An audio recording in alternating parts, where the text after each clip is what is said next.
Pick Six with Mully and Haugh starts now. The Cubs made a series of moves before yesterday's game, which was most significant. Were you surprised to see Hayden Wesneski option to Iowa? Did you believe David Ross' explanation, or will Kyle Hendricks be back before Wesneski? I find it really interesting because we have talked about basically what Rossi said is that they needed help in the bullpen and that with some off days, they felt that they could shorten the rotation. So that's why Wesneski went down, because they weren't going to need him. Obviously, he's got a chance to go back down. So that's what they were thinking. But you couldn't help in the back of your mind think that Kyle Hendricks is coming back. They have given Jamison Tyon some money. So the spot he would take would be that one. And this might be a way to kind of do it without obviously replacing the guy. So I suspect that was also part of their thinking. They definitely need help in the bullpen. And I think we've been waiting on the one guy to come up anyway, right? So it wasn't a total shock, but it was interesting that that's the way they chose to do it. And I think that I'll be very curious to see if Kyle Hendricks is up before him. I would suspect that's probably the case. But don't tell us that the only reason that Hayden Wesneski is being sent down is because you needed help with the bullpen. We all know that you needed help with the bullpen, but you brought two guys up and then you still used your tired, taxed bullpen before you got to one of the two guys that you brought up. So which one is it? That's the part that doesn't make any sense. They have Thursday and Monday coming off. David looks perplexed. I hope you're watching on Twitch. They have Thursday and Monday off, so they might be able to get away with a four-man rotation, or some have suggested that if you throw Kyle Hendricks back in the mix, maybe they would even go to a six-man rotation after the fact. That's what Bruce suggested on Saturday. I don't think that's going to happen. And I was only looking perplexed because this is exactly the right thing to do. Not only is it the right thing to do, it's a hard thing to do. And Jed Hoyer was there to explain why he was doing the right and hard thing. Good for Jed. Good for the Cubs. It had to be difficult to take a young starting pitcher like Hayden Wesneski, who has invested so much into being good and had a struggle the last time out that maybe reminded everybody, including some of his biggest fans like myself, that maybe he's not ready yet. He's had a couple of struggles. I know he has, but he's had a couple good outings too. But the last one was a bad, really bad one. He's been down. Yeah, he's been the way you have a young fifth starter behave. They don't have time for that because they have a bullpen that's tired. So you've got a couple off days. You've got the professor coming back. This is a difficult spot to be in, and yet they did the right thing. They bring up Nick Birdie. That's going to be an exciting. I'm curious about Nick Birdie. If he's hitting 100 and he's healthy, goodness sakes. They bring up Estrada. Yeah. They've got a tired bullpen. Haven't we been waiting on Estrada for a while, though? Yeah, but I've heard that name mentioned. But I think they've jerked him around. He's been up and down. But you've got to try stuff because your bullpen is disappointing you right now.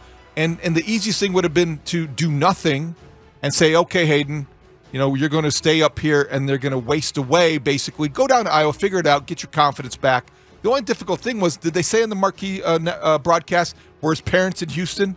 Were they there and then they had to delay he grew up watching games there and going to games. Yeah. So you felt bad for him as an individual, as a person.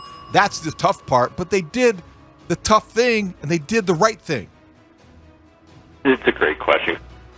Is it sweep or bust for the White Sox as the Guardians are in town? Can a team on pace to lose 108 games realistically think they can win 3 straight over a legit contender? Who's under the most pressure in this series on the South Side? Well, that's an interesting question because I think everybody feels a degree of it. I think there's pressure on Rick Hahn to, show up. Tell us what's going on, Rick. I think there's pressure on Pedro Grifol to, all right, win. Why are you here? Win.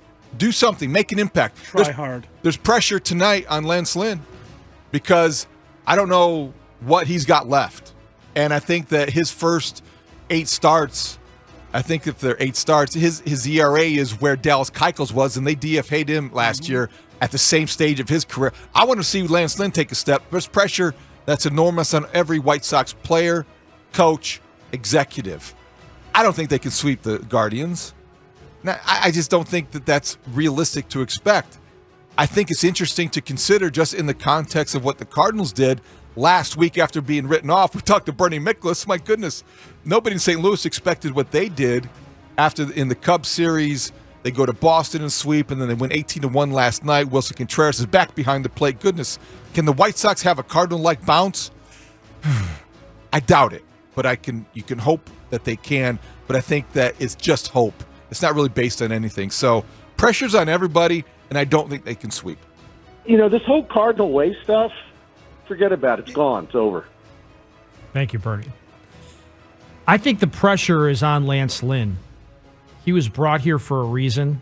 He was brought here at a time when Rick Hahn was planning the first of 3 parades, and he hasn't lived up to the contract at all, and he's not looked good doing it.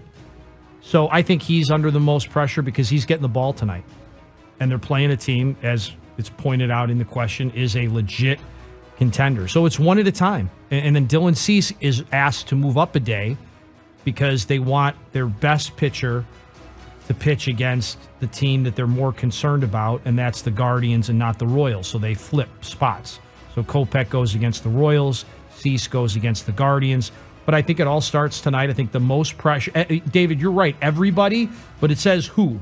So I'm going to pick Lance Lynn as the who in this. He is the one that is under the most pressure as he gets the ball tonight. I just skipped him in the rotation.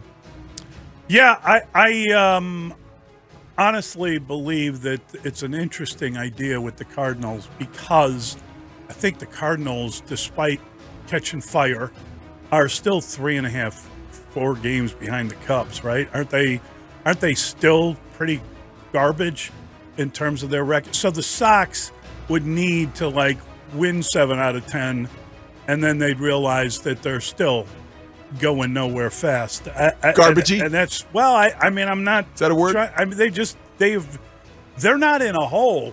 They're going to hit China soon, okay? They are digging past the center of the earth and coming up on the other side. And I don't think you can do that, honestly, but that's an old idea. Yeah, who's under pressure? Let me ask something. How many of them care? How many of those White Sox players really feel the pressure? How many of them just hate the place they're in and hope to go somewhere else, as opposed to feeling like that things are expected of them? I think at some point the performance is going to start impacting the crowds if it hasn't already. So, yeah, there's probably not a lot of pressure on them. They can go out there and lollygag, and apparently lollygagging is allowed in baseball, despite no crying what though they say in the movies. Well, I guess let me ask you a question, David. There. You know what that makes them? Lollygaggers. Given what Steve Stone told us, because the answers truly are in that locker room. They're no place else. There's not going to be a whole lot of guys riding to the rescue. Why not bring up Oscar Colas back to this team and let him develop at the major league level? What's there to lose? See, the problem with that is I go back to the number of at-bats you need and the number, kind of Theo conversation. Like, you don't want to Beckham this poor kid. You want to make sure that he has enough at-bats at the minor league level that there's no doubt about it. Now, the problem is that you need anything, and if there's nothing but people in the locker room, if they're the ones that have to come to the rescue, well, a lot of them aren't gonna. So the idea would be let him take his lumps at the major league level.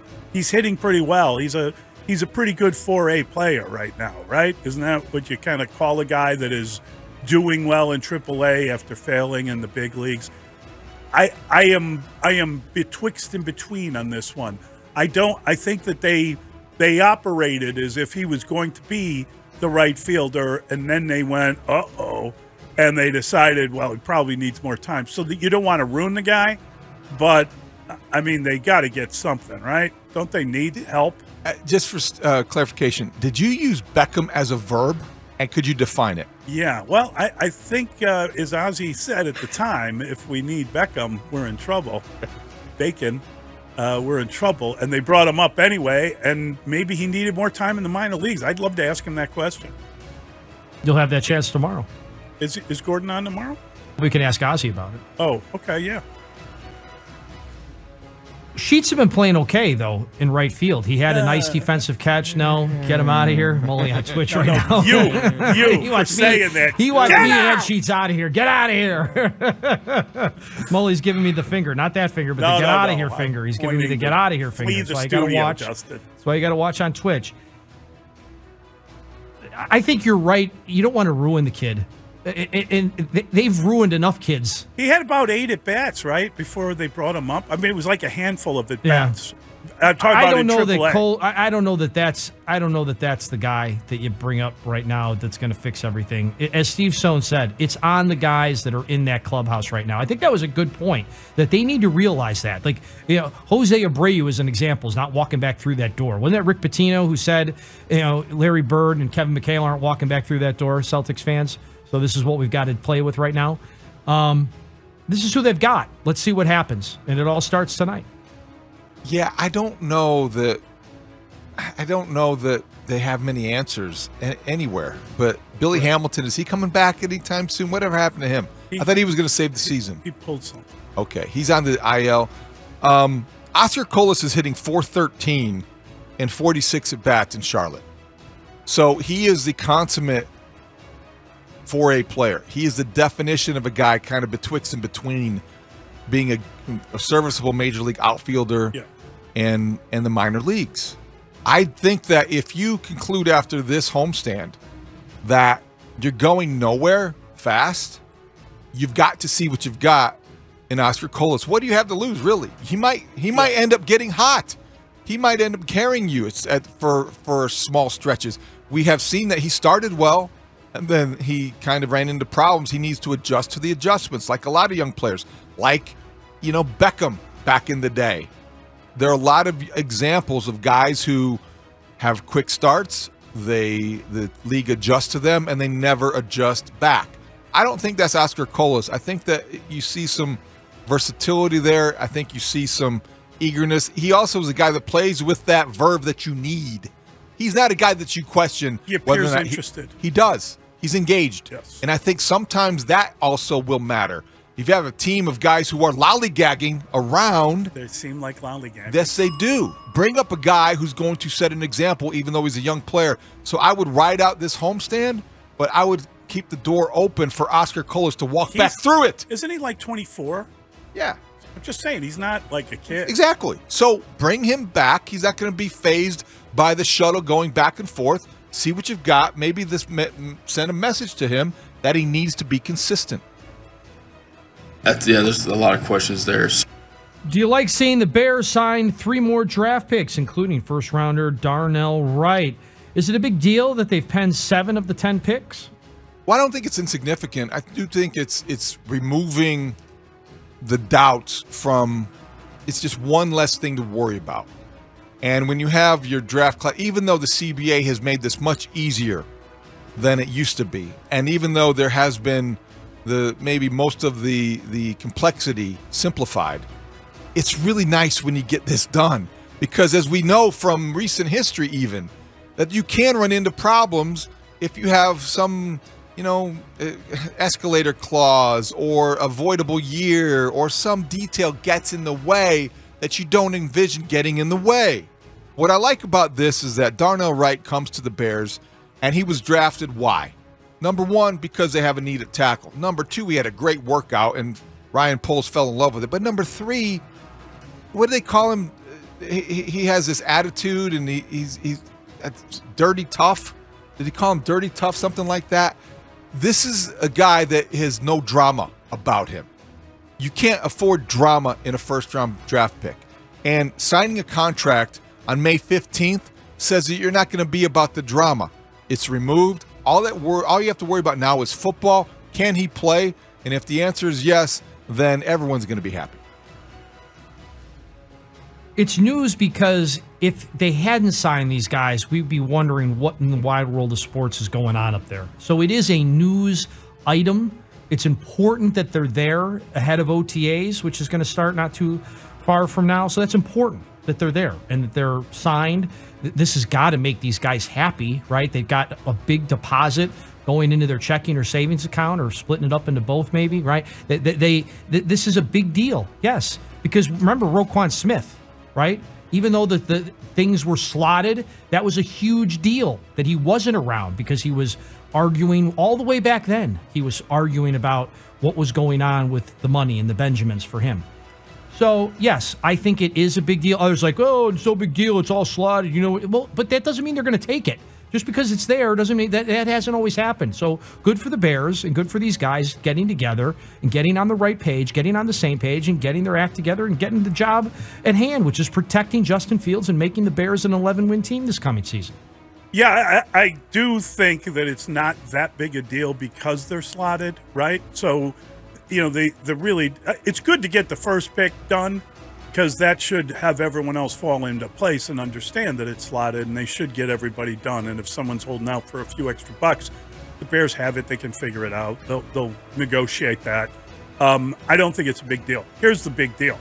When I am out of touch with people for a brief period because I have things to do, and I go and look online to see on my phone to see if anything's going on, and I see Bears announce roster moves, and I'm thinking, they got the pass rusher. The guy said about that. Then I tune in, I hit the thing, and immediately find out, oh, we signed our rookies.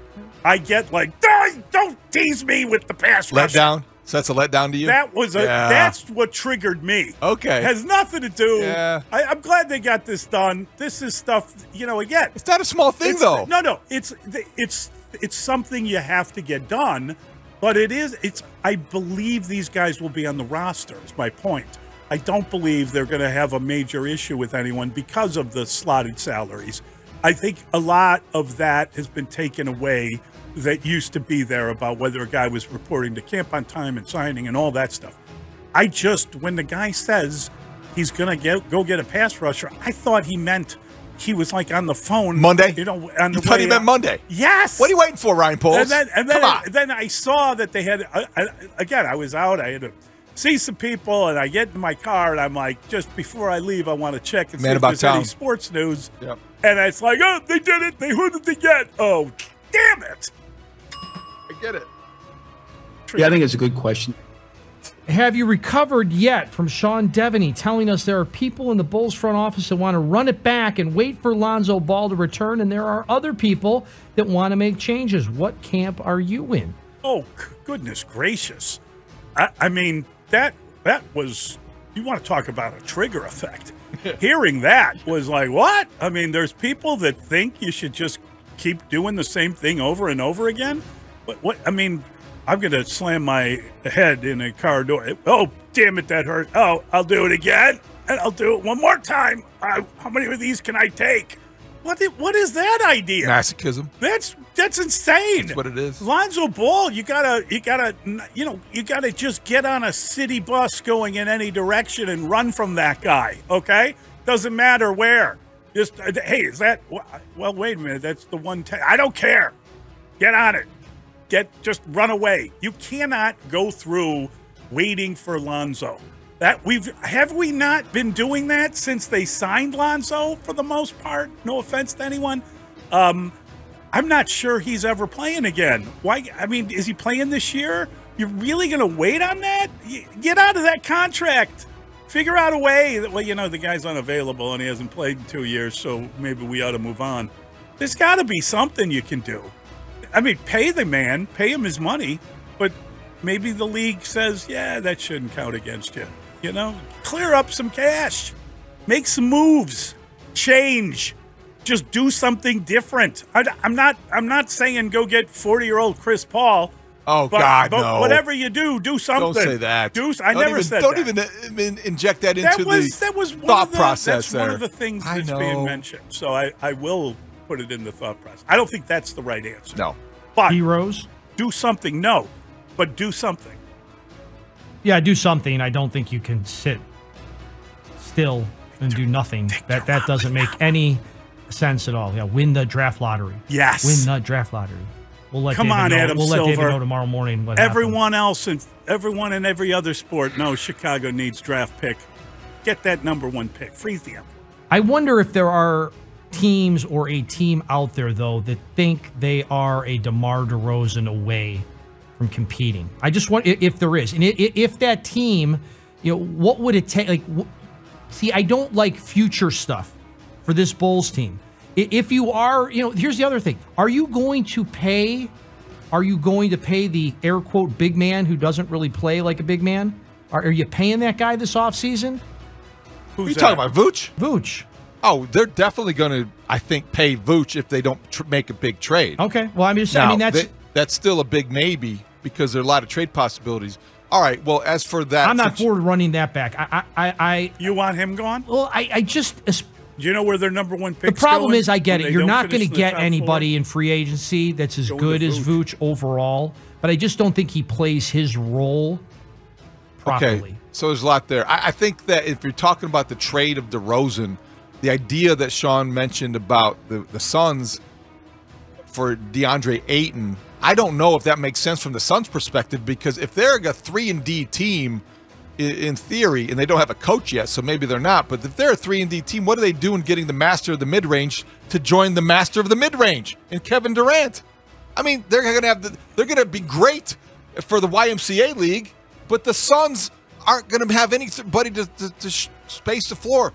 That's the Suns' problem, but I don't see them being in the market for DeRozan. DeRozan will have a market, but I don't know if it's going to include Phoenix.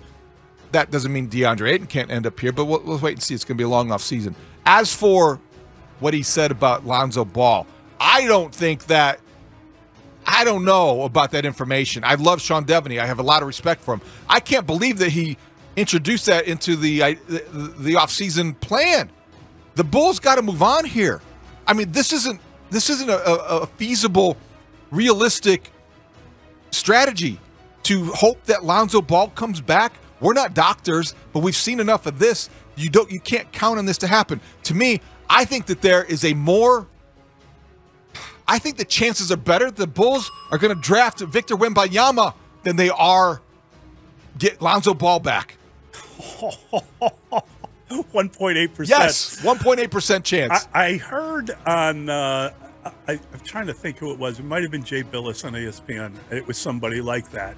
And they said that if you were an NBA team and 18-year-old LeBron James was available along with Victor Wembanyama, that you would want the Frenchman because he fits the modern game better than 18-year-old LeBron would. Now, I think that is an unbelievable thing to say and crazy, insane, but it is an interesting thing to say as well, because, and that's your DeMar DeRozan issue, right? He does not fit the modern game. He's a great player, right? But because the mid-range is not respected anymore or used, or threes more than 2, it becomes an issue. Pick 6. All right, this is a question that I've been waiting for all morning long. How closely will you pay attention to tonight's NBA Draft Lottery over at the McCormick Place here in town, in which the Bulls have a 1.8% chance of getting the number 1 pick? Odds so good that they sent their backup point guard and reserve mascot, Dalen Terry, to represent the team. That seems mean. Dalen Terry, the reserve mascot. But what is Benny the Bull up to tonight? I mean, how could he not have made this an appointment that he could not miss? I have reliable friends. You guys are really good at keeping me informed on the group text of what I need to be informed by. I'm doing football night in Chicago tonight. If I get home in time to watch the draft lottery, I may turn it on. I may walk my dog. I think I'm probably going to walk my dog instead. Because, euphemism? No, that's not a euphemism either. I'm going to probably pay as little attention to this because there's only a 1.8% chance it's going to matter, and I don't really schedule my life around things that have a 1.8% chance of happening. So tonight, let me know, guys, in the group text what happens, because I will be looking away.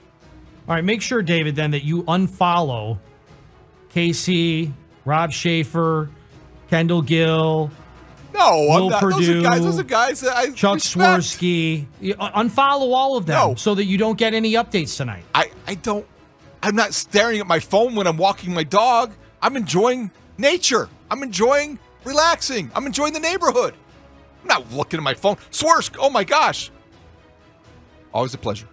I will be tuned in, but I will be working that remote like crazy because the Cubs are going to be taking on the Astros and Steele's going to be pitching. I'm curious about that. That's going to be the lead-in to Lakers Nuggets tonight as well. And you know what? And David, I'll agree with you. And there's it's going to be very hard for them to land that number one pick. But what I'm just as curious about is, can they get a top 4 pick so that they get to pick, so that it doesn't go away to the Magic going back to the Vooch trade. So the 4th pick, they have a 2.5% chance to get the 4th pick, 2.21 for the 3rd, 1.98 for 2nd, 1.8 for 1st. So can they at least land top? If they land top 4, that's a celebration. Hey, how about if they get Brandon Miller? Then we really get to hear how David feels about the draft. Oh, yeah. Wow. So I'll be watching, and I'll just text with Mully. Roll Tide. No, you better text with me. He needs the info. Why is he excluding? He's relying upon you. Why is he excluding me from the because the text? Because you submit the question and don't care about it. That's why. You only had us talk about this so you can say you're not coming. Ron and Zach on your app as you walk the dog. That is the best way to walk your dog in the neighborhood, is listening to Pat, Ron, and Zach. Well, I'm gonna walk the dog, but I'm also gonna watch.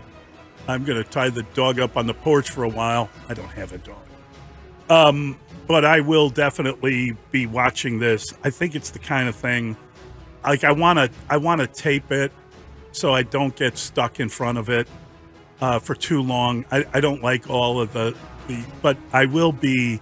I just want to see the look on Dalen Terry's face either way, if they win or they lose. And frankly, Bulls, you got a scapegoat. Because if he can't win the lotto for you, what good is he? Get out of here. Get out. Just leave. You know that's actually taking place at McCormick Place. I know. Yeah, it's a part of the question. I think that's pretty fascinating. Did you also see, though, that there's a representative inside the room? Outside, so each team has 2 representatives there tonight. So there's going to be So who's the other one? Pat Connolly, an assistant general manager. Wow. So he's in the room to make sure, I guess, that there's no shenanigans. Make sure that the pick is, the information is given to. I don't. What is he doing? I just found that interesting. So there's 2 lists of guys. There's 2 lists of guys. There's an on-stage rep, and then there's an in-the-room rep. I still don't understand Dalen Terry, but if they win, I will be willing. There's got to be a reason. Credit. There must be. There must be some. It's got to be his enthusiasm or his desire to have a broadcast career, because his NBA career is in question. There is a reason. 312-644-6767. We've got the extra point next. It's Mully and Haugh at Chicago Sports Radio 670.